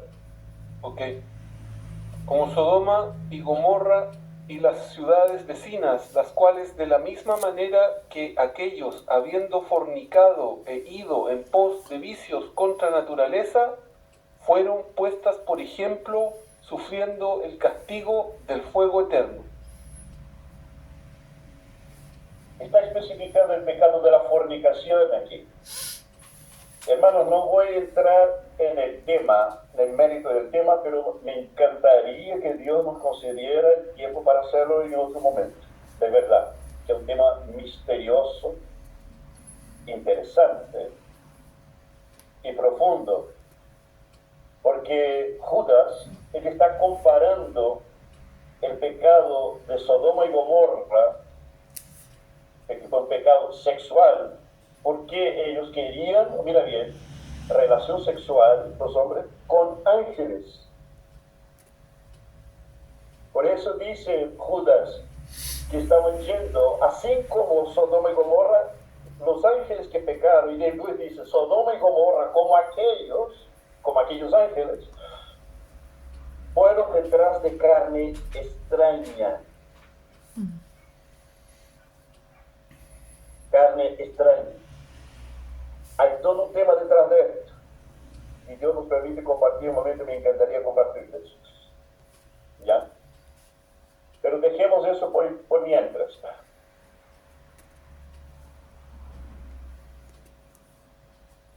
Había, hermanos, durante la vuelta del pueblo de Israel del cautiverio, del exilio babilónico, muchos de los judíos que estaban en aquellos lugares, en el cautiverio en Babilonia, el lenguaje de ellos, la literatura, el lenguaje de ellos se había perdido en gran manera. Entonces muchos judíos que quedaron 50, 70 años por allá, ellos hablaban seguramente el idioma de Babilonia para entonces. Cuando ellos vuelven a la tierra prometida, vuelven a Jerusalén, tuvieron que crear, mira bien, hacer una traducción del Pentateuco o de la ley al lenguaje aramaico o del lenguaje arameo, para que ese material pudiera ser usado justamente por esos judíos que habían aprendido este lenguaje allá, pero se habían perdido en todo lo que significaba el estudio y la permanencia en la ley de Dios, en conocimiento de la ley. Entonces tuvieron que recrear en el lenguaje arameo prácticamente toda la ley que existía en aquel momento, y los profetas. Y este material se llamaba el Targum de Jerusalén, ¿ya? El Targum de Jerusalén. Algún día ustedes pueden investigar algo sobre esto si quieren. Y este Targum de Jerusalén, cuando ellos escriben esto y describen para esos judíos que volvían del cautiverio, ellos describen cuáles eran los pecados conocidos para ellos en ese tiempo, cuáles eran los pecados de Sodoma y Gomorra. Y dice lo siguiente. Primero dicen que eran pecados en exceso. Había engaño. Todo tipo de perversión en el cuerpo. Todo tipo de perversión en el cuerpo. El incesto era común. Aberraciones sexuales en público era común. La muerte de gente inocente era algo común. La idolatría, aún el desafío hacia el propio Dios, era una cosa practicada por los de Sodoma y Gomorra.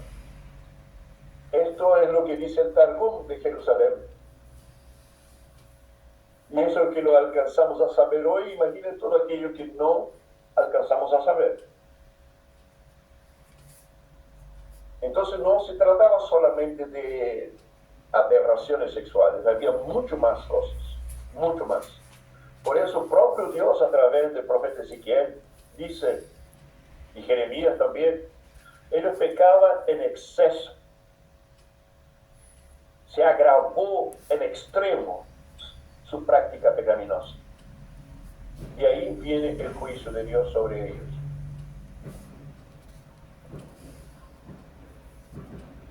Ok, vamos para terminar, hermanos, vamos a los versículos 30 y 33, va a ser cortito eso, ¿ya?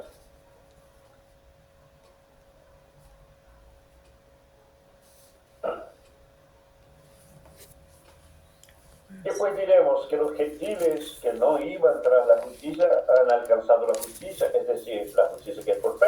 Mas Israel, que iba tras una ley de justicia, no la alcanzó. ¿Por qué? Porque iban tras ella no por fe, sino como por obras de la ley, pues tropezaron en la piedra de tropiezo, como está escrito, y aquí pongo en Sión piedra de tropiezo y roca de caída, y el que creyere en él no será avergonzado. Ustedes saben quién es esa piedra de tropiezo. Sí, Imagino que todos Señor. saben. Amén. Hermanos,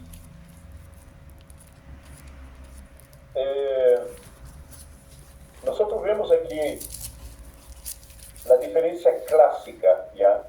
La diferencia clásica entre un religioso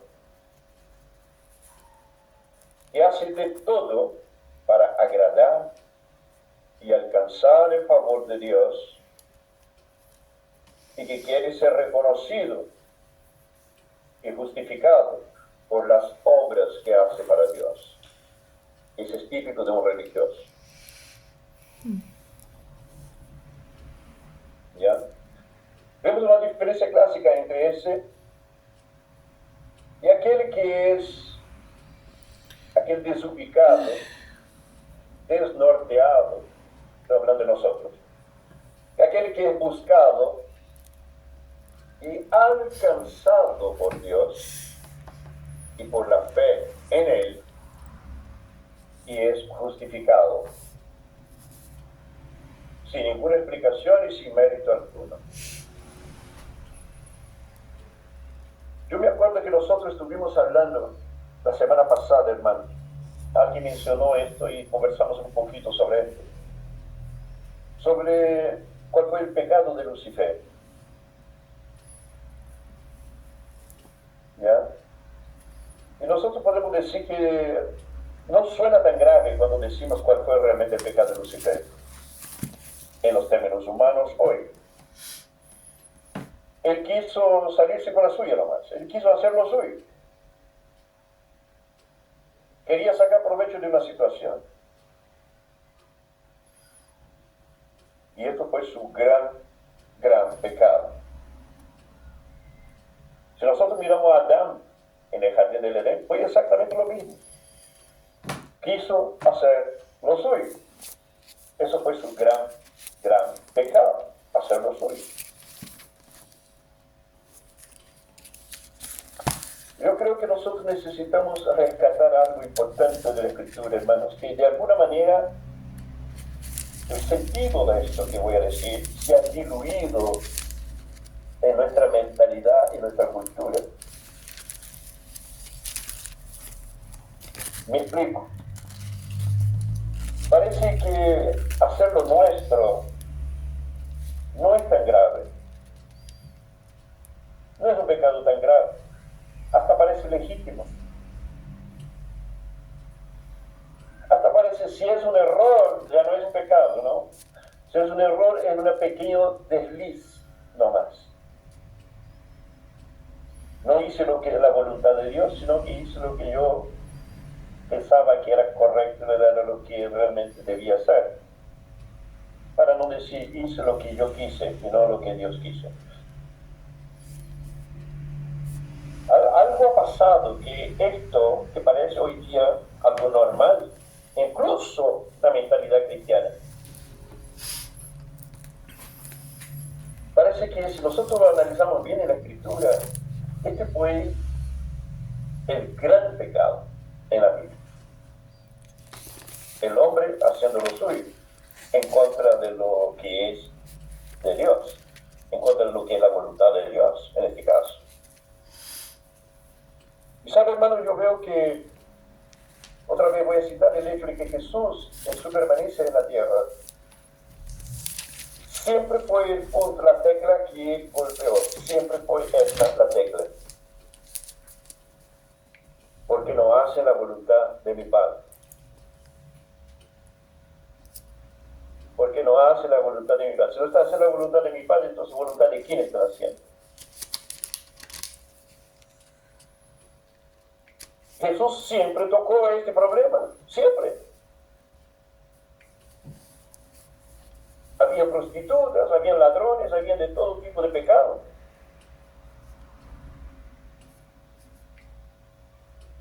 Pero Jesús tocaba siempre este pecado, este problema que para nosotros en nuestra cultura parece ser algo común y normal.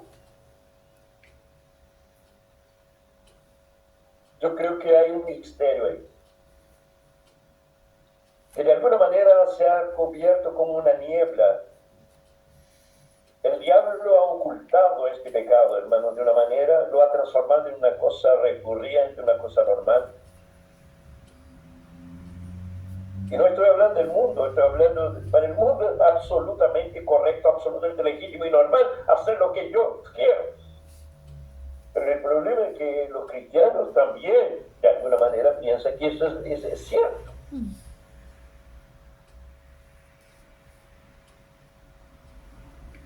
Yo creo que hay un misterio ahí que necesita, un velo necesita ser rasgado.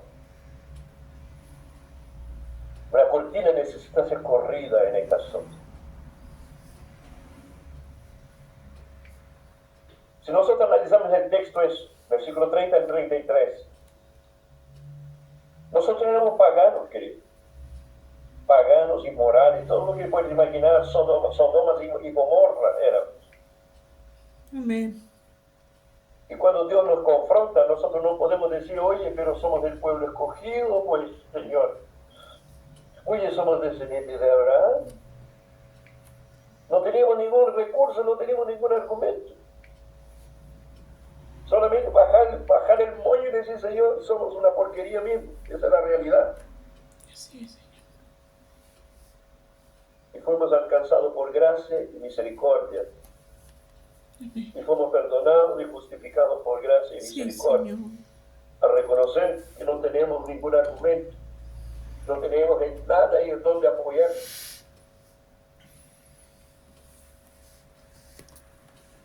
Pero ese fue justamente el pecado de los judíos, queridos. Y es lo que Pablo menciona en esos textos que acabamos de leer. Ellos iban tras una justicia que era por la ley. En otra palabra, Señor, no lo hagas. Deja que nosotros lo hacemos. ¿Por qué, Señor, queremos hacerlo? Porque queremos ser reconocidos, pues al final.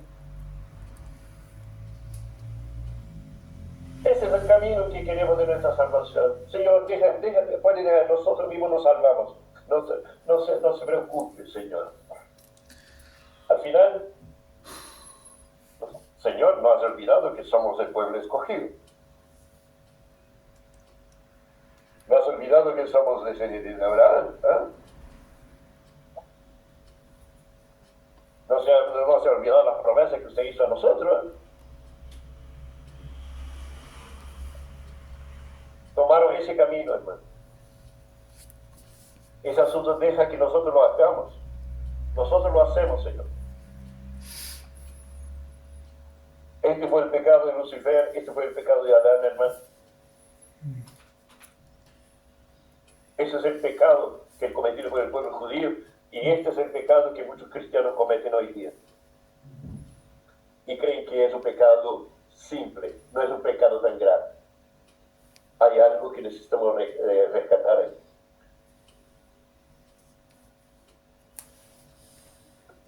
El diablo ha quitado el foco, hermano, de lo que verdaderamente importa. Y ha mantenido el pueblo de Dios ocupado haciendo cosas.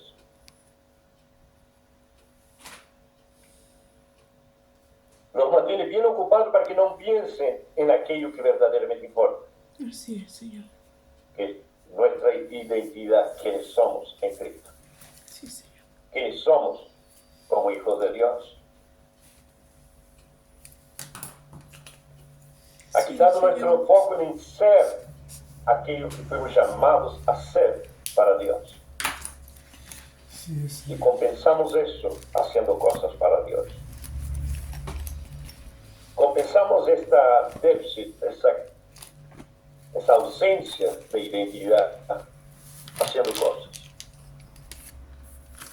El diablo ha tenido un tremendo éxito haciendo esto. Ha cegado el pueblo de Dios con esto. Hoy día ya casi nadie, ninguna iglesia, hermano, casi ninguna iglesia más habla. Porque nosotros tenemos que preocuparnos de nuestra identidad, quiénes somos en Cristo, quiénes somos como hijos de Dios. ¿Cuál es nuestra identidad? Porque esto, hermano, nos define como hijos de Dios. Eso nos define como salvos, eso nos define nuestro destino eterno. Quiénes somos, no lo que hemos hecho o dejamos de hacer.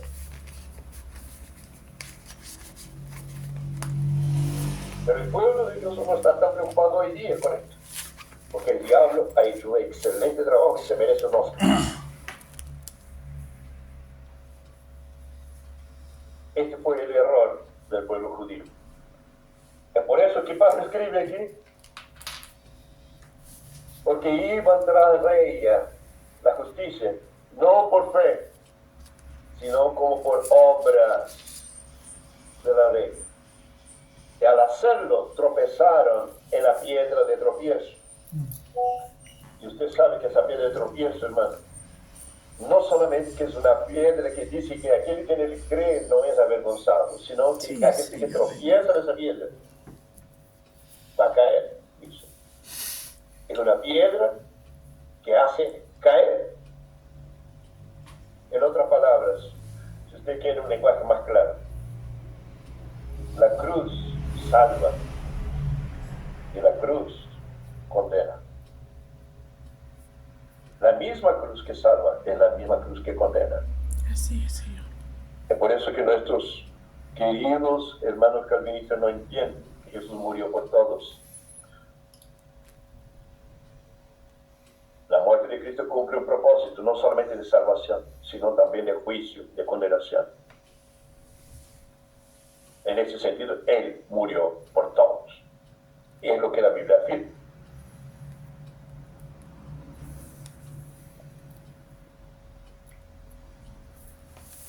Amén, queridos.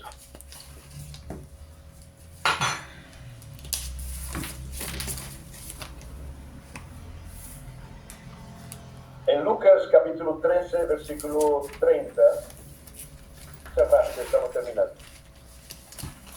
Nos dice que los últimos serán los primeros.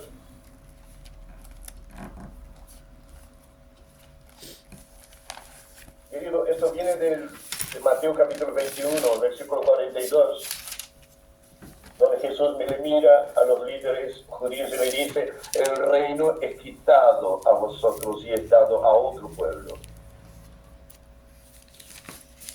El reino es quitado a vosotros y es dado a otro pueblo. Otra cosa importante, porque los últimos serán los primeros. Abraham, cuando fue salvo, hermano, no era judío.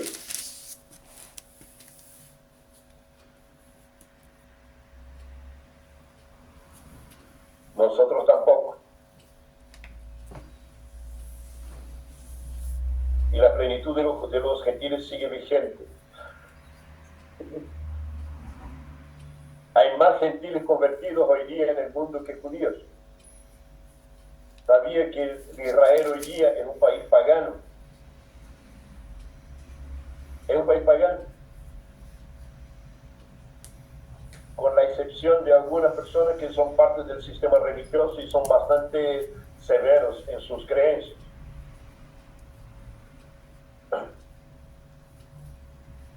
La era de los gentiles aún no termina, querido. Nosotros estamos entrando en el reino antes que los judíos. Gracias, Señor. Los últimos serán los primeros. Fe y justificación siempre fue la voluntad de Dios. Siempre fue. Amén.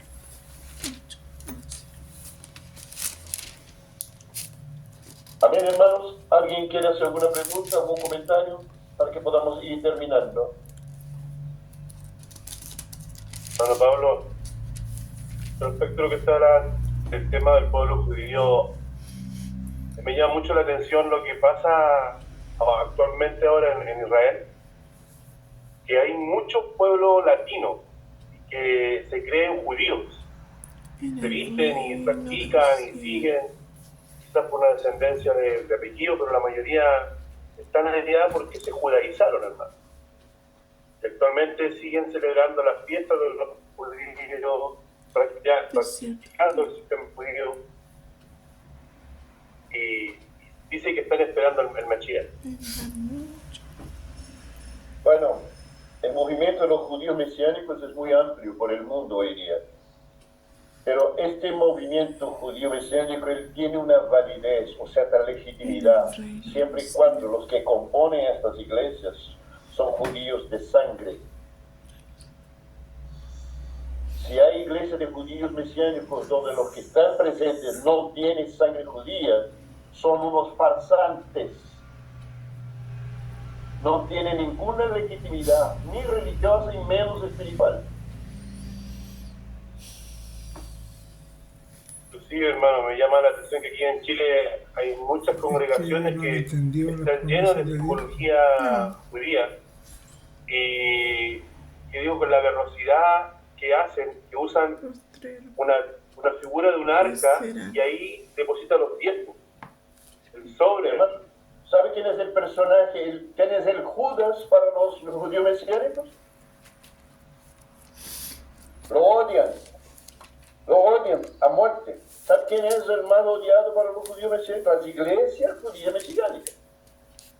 Pablo de Tarso. Exactamente, el apóstol Pablo.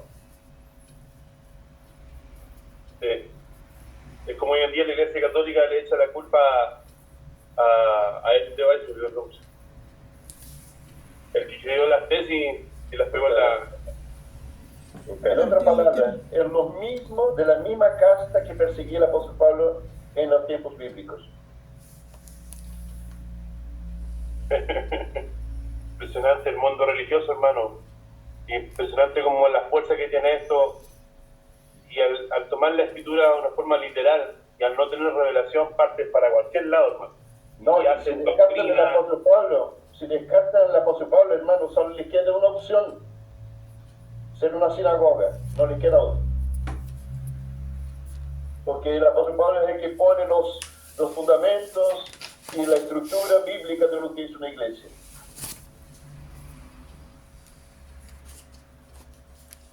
Sí. Y es el que más y golpea la tecla de la justificación por la fe. Esto de alguna manera fue tolerado en los tiempos apostólicos, hermanos, porque los judíos convertidos que seguían a Jesucristo, ellos seguían yendo al templo judío, seguían practicando sus fiestas. Por alguna razón que yo desconozco, Dios de alguna manera toleró esto, pero estamos hablando de judíos de sangre.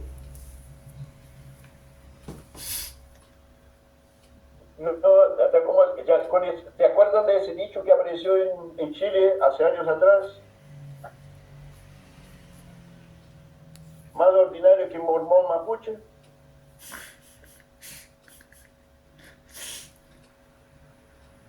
Es lo mismo decir como los compadres con sangre mapuche diciendo que son judíos mesiánicos. Sal para allá.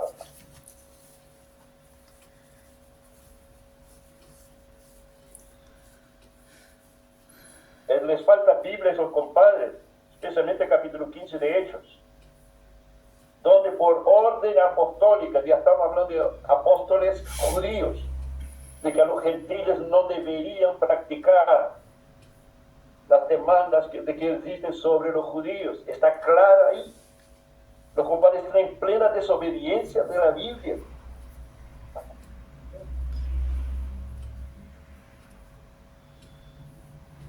¿Te acuerdas de ese texto? Una orden apostólica hecha por apóstoles judíos. que los gentiles, los de la iglesia gentil, solo deberían guardarse de comida sacrificada a los ídolos, guardarse de fornicación, guardarse de animales ahogados y de comer sangre. 4 cosas.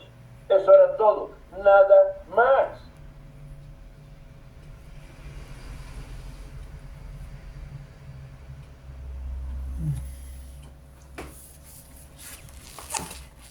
Bueno, hay mucho que hablar de todo eso, hermano, pero vamos a orar para terminar ese tiempo.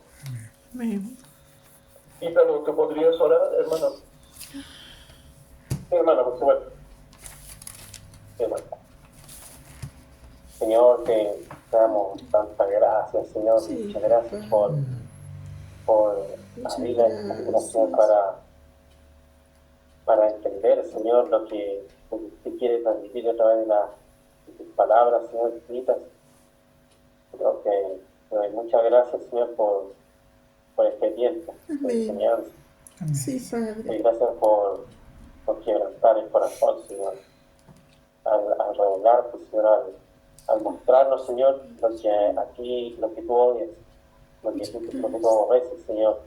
Muchas gracias. Señor, te pido, Señor, que siempre nos guíes, Señor, a arrepentirnos, Señor, de cada pecado, Sí. en especial, Señor, de cuando queremos, Señor, hacer nuestra voluntad, Señor, guiándonos en contra de ti, Señor. Señor, te pido que siempre nosotros vayamos de corazón, Señor, de esta disposición a arrepentirnos siempre, Señor. Sí. Gracias por traer temor, Señor, a nuestras vidas Amén. acerca de cómo tú obras, Señor, de lo que ha pasado antes, Señor, de lo que los demás pueblos fallaron, Señor, que nosotros no fallemos, Señor, como también fallaron ellos. Y Dios, Señor, Guárdanos, Señor. que siga haciéndonos sensibles a esto, Señor, porque también nosotros, al ser humano, Señor, también podemos caer en este pecado, Señor. Gracias, Señor, por advertirnos, por enseñarnos, Señor, de lo que tú nos anhelas, lo que tú aborreces, Señor, y que esto, Señor, traiga mucho temor a nuestra vida, traiga mucho temor de ti, mucho temor de Dios, Señor. Gracias, Señor, por hoy, por mis hermanos, por la conexión, te doy gracias por venir a nuestro hermano Pablo, por Sí, Señor. Carlos, Señor, por esta gracia, Gracias. la vida, la escritura, te damos gracias. Pero también, Gracias, Señor, Señor. que el Señor nos siga guiando a cada uno de nosotros a profundizar en estos estudios, a recibir directamente, Señor, seguir recibiendo de ti, Señor, revelación en cuanto a esto, Señor, en cuanto al temor en este tiempo, Amén. temor de ti, temor de Dios. Sí, Señor. Señor, muchas gracias por este tiempo de misericordia también. Así es. Te agradezco, Señor, por tu longanimidad, Señor, también. Porque siento, Señor, que toda nuestra vida, todo este tiempo, Señor, estos años de vida, han sido una gracia, Señor, han sido un regalo para llegar a conocerte, Señor. Para que tú has decidido, Señor, rescatarnos sin nosotros tener mérito. Muchas gracias, Señor, por tu corazón, por cómo usted hace las cosas, Padre. Muchas gracias, Señor Jesús, por sacrificio en la cruz que cada día se revela acompañar con. Muchas gracias, Señor Jesús. Alabamos tu nombre, te exaltamos. Te damos gracias, Padre Santo, por tanta gracia, por la derramada, Sí, por Señor. nuestra vida y misericordia. Muchas gracias, Señor. Así es, amado. Gracias, Señor, por semana que estar conectados. Muchas gracias. Gracias, Padre. Amén.